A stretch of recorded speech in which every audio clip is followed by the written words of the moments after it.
Boa noite, estamos chegando aqui.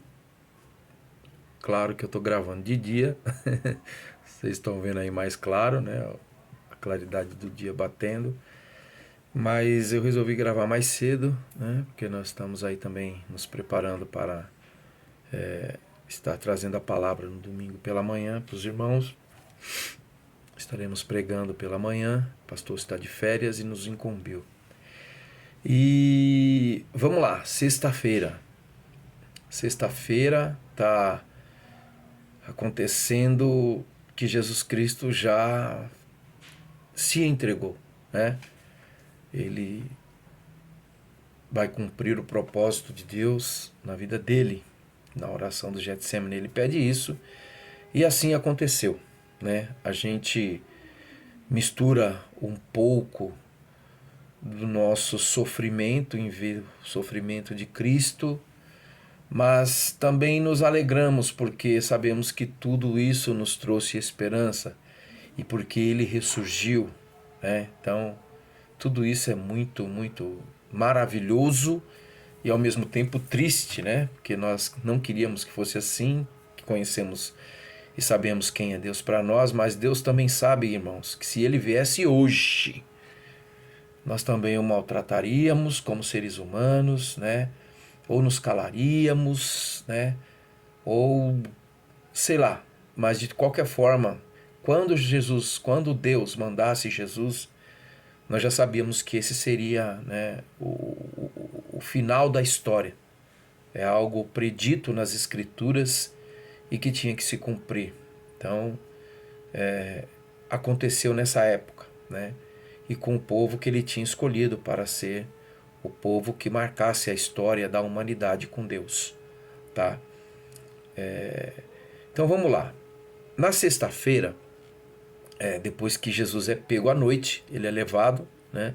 E logo de manhã, os principais dos sacerdotes, com os anciões e os escribas, e todo o sinédrio, diz o versículo número 1 do capítulo 15 de Marcos. Eles, amarrando Jesus, levam-no e entregam ele a Pilatos. Lembrando que nós estamos estudando no livro de Marcos, toda essa história. Quando há alguma coisa mais específica, eu vou e comento o outro detalhe dos outros 3 livros do Evangelho, tá bom? Então vamos lá.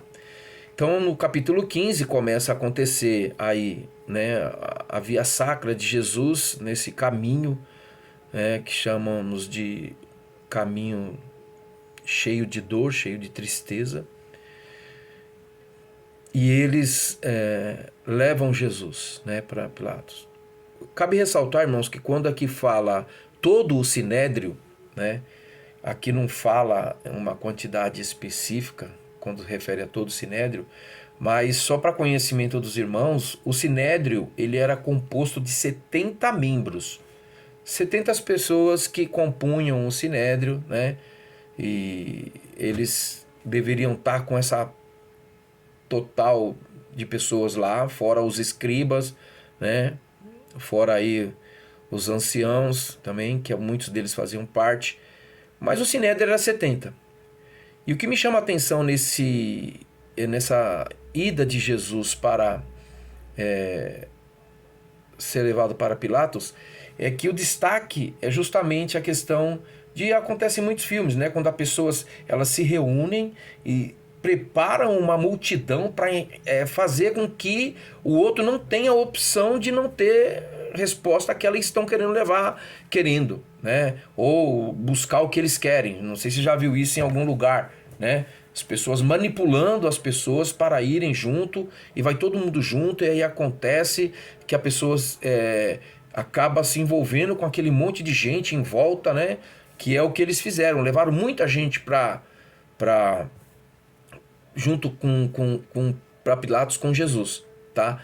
Para realmente fazer essa pressão psicológica em cima de Pilatos, né? No primeiro momento, Pilatos ele ouve, né, as declarações, mas lá no versículo 10 ele vai perceber que os camaradas estavam com inveja de Jesus, porque as culpas que eles estavam colocando sobre Jesus não tinham fundamento para ele.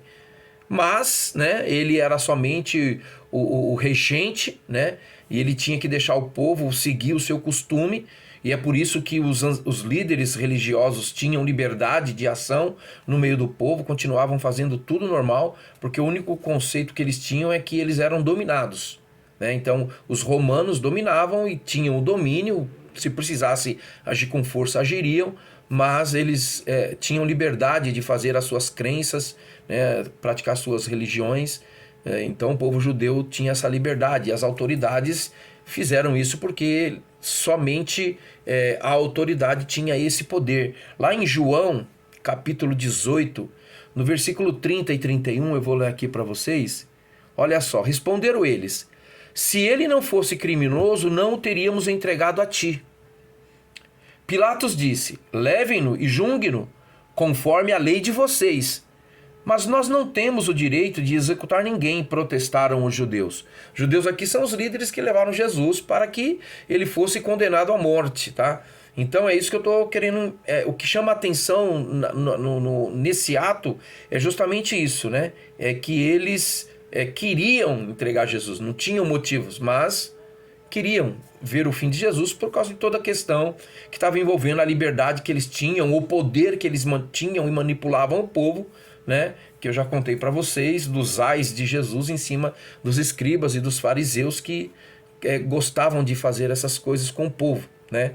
Então eles tinham domínio, né? Como hoje ainda existem muitos líderes religiosos que têm domínio sobre pessoas, né? Que manipulam pessoas para que façam aquilo que eles querem, né? Então a palavra de Deus, ela nos orienta a que nós possamos viver realmente a prática da lei do Senhor e não a prática de costumes impostos por homens. Então, muito cuidado nisso na questão da religiosidade, né? Foi desde o começo isso que nós tratamos com os irmãos, né? Aí, nesse julgamento, Pilatos não tem o que fazer, né? Mesmo porque o povo começa a clamar, né? Porque, claro que com 70 pessoas indo até o representante de Roma, um monte de gente seguiu eles. Então tinha uma multidão vendo o julgamento de Jesus, né? E esse julgamento, ele teve esse peso, e o que acontece? A multidão foram induzidas pelos principais dos sacerdotes lá, os líderes religiosos, para gritarem: crucificam, crucificam, né? O famoso soltaram Barrabás e crucificaram Jesus Cristo, né? Então foi isso aí que aconteceu. Os soldados, depois disso, ficam com Jesus, castigam Jesus, batem em Jesus, né? Não foi algo muito demorado, tá? Porque o dia amanheceu, eles foram cedo, né? Aqui a gente não tem o momento do horário, mas a gente sabe que foi cedo. Por quê? Porque às 9 horas Jesus estava sendo crucificado, tá? Então, pela manhã eles vão até lá, o texto diz logo pela manhã. Então era muito cedo, tá? Eles devem ter até acordado lá, o Pilatos tirado da cama, né? A cidade estava cheia, porque era a época de Páscoa, né? E a festa dos pães asmos, né? Então eles estavam ali, né? Nessa monte de gente, talvez não tivessem nem dormindo muito direito mesmo. E o que acontece é que os soldados batem, castigam Jesus, colocam a coroa, cospem em Jesus. Jesus é judiado.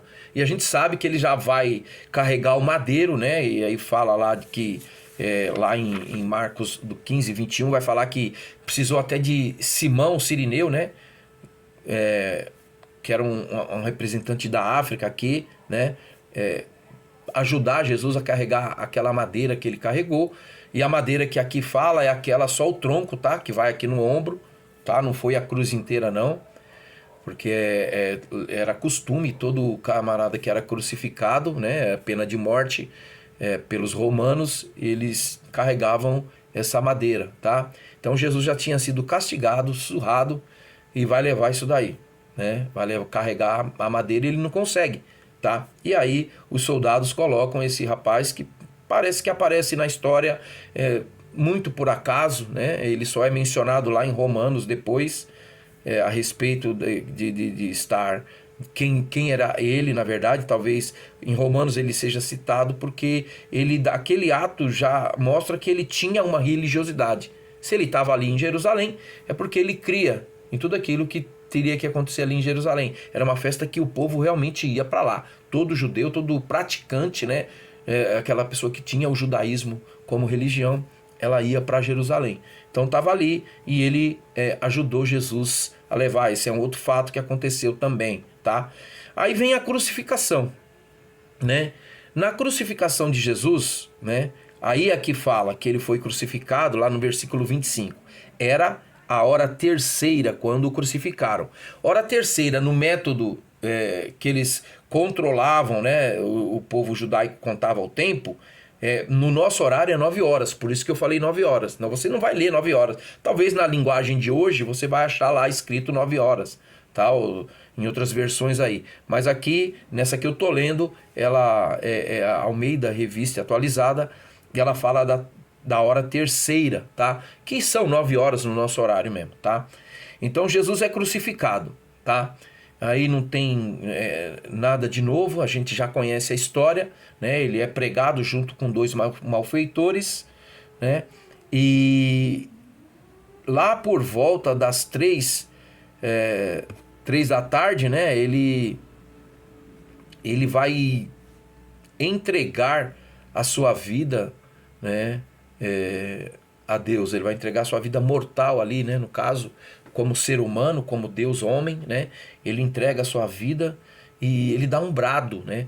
O que chama atenção nesse brado é que Jesus já estava totalmente desgastado, não conseguia nem carregar nada, e ele já estava há muito tempo crucificado, das 9 às 3 da tarde, né? E aí ele dá um brado, Eli, Eli, lama sabachthani, né? Então aqui ele fala Eli, Eli em hebraico, tá? E lama sabachthani em aramaico, tá? Por que ele falou em aramaico? Para que o povo entendesse bem o que ele estava falando, né? Tanto é que o povo só confunde assim, ele está chamando Elias, né? Tá? Mas não era, né? Era em aramaico, todo mundo entendeu. Deus meu, por que me abandonaste, né? Então ele entrega ali a vida dele, né? E nós sabemos que ele morreu mesmo, e as provas estão aí. Pessoas ainda foram testificar isso, né? A história mostra, né, que existem provas contundentes de que realmente Jesus Cristo existiu, viveu e morreu da forma que morreu, né? E depois ressurgiu, né? Então vem aí a morte dele, esse brado que ele dá, né? Chama atenção porque para mostrar que como João 10, você começa a ler lá João 10, você vai ver ele se apresentando como bom pastor. E ele fala lá no decorrer desses versículos de João 10 que ele deu a vida. Então quando ele faz esse brado é para mostrar que a força dele era superior à força do homem, que se ele não quisesse, não fosse hora dele morrer, ele não morreria, tá? Porque ele era Deus, né? Ele é Deus, na verdade, né? Não era naquele momento lá, né? Então ele passa por isso, né? E aí ele levanta esse brado para declarar que era ele quem estava entregando a vida dele para o Senhor, né? Então ele dá esse brado, se fosse um ser humano normal, ia esperar a morte, como os 2 homens da cruz que morreram também, ficaram lá e foram exaurindo até morrer, né? Então é isso que acontece nesse dia, né? Aí tem depois o sepultamento de Jesus, né? No finalzinho do capítulo 15 aí de Marcos, tem o sepultamento. E o que me chama a atenção, e eu já preguei uma vez a respeito disso, né? Talvez, não sei se você vai lembrar, já faz muito tempo. Estou até para trazer essa mensagem de novo, né? Porque ela é muito tocante no que diz respeito à nossa vida para com Deus, né? Que esse período de Jesus, irmãos, até aqui o momento do sepultamento, o único que seguiu Jesus de perto foi Pedro. E mesmo assim ficou de longe, porque não queria se identificar como alguém que conhecia Jesus Cristo, pelo que ele estava passando, né? Então ele é até questionado 3 vezes lá, e aí ele lembra, né, do que Jesus tinha dito para ele. Mas ele ficou sozinho, como disse o irmão Jair no domingo ao pregar lá, né? Ele ficou somente ele. E nesses últimos versículos do 42 aqui até o 47, nós encontramos dois personagens. José de Arimateia, né? Eu tenho um amigo que eu chamo de José de Arimateia. E tem o Nicodemos, né? Pensa comigo. Dois camaradas que eram discípulos de Jesus, mas tinham uma vida oculta. Eles não se manifestavam, mas tinham no coração, serviam a Deus. Aqui fala a respeito disso. Inclusive, José de Arimateia era membro do Sinédrio, né? Esses dois homens, um centurião, né? E um do alto escalão lá, do alto Sinédrio, né? Significa que não podemos crucificar todo mundo, viu, irmãos? José de Arimateia, que carregava no oculto também essa questão de ser um discípulo de Jesus, de entender que ele era o Messias, né? Dois homens que apareceram para fazer com que toda a parte histórica de Jesus Cristo realmente se confirmasse. Porque ele não poderia passar a noite, né? O texto vai falar isso, que estava chegando a preparação e depois das 18 horas, que é quando começava um novo dia para eles, né? O que acontecia? Não podia fazer mais nada o judeu. Então eles, praticantes do judaísmo, foram lá, se colocaram como pessoas usadas por Deus para fazer o sepultamento de Jesus. E lembrem-se que Jesus ia ter que ficar 3 dias no sepulcro, né?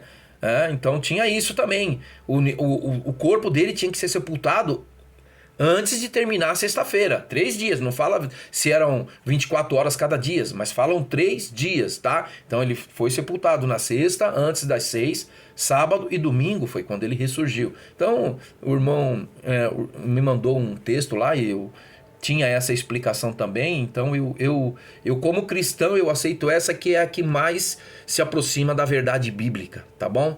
Cuidado com o que te ensinam por aí, que tem gente por aí dizendo que não sei se esse era o Cristo, né? Não é 3 dias, não era 3 dias e tal. Aí começa a discutir 24, 48, 70, não tem nada disso, tá? A Bíblia só fala de 3 dias. E como contagem de tempo lá era diferente, aconteceu todo esse processo aí. A gente sabe que ele era o Cristo por todas as evidências, né? E por tudo que acontece, inclusive dos 3 dias, né? Então tinha que acontecer os 3 dias, tá?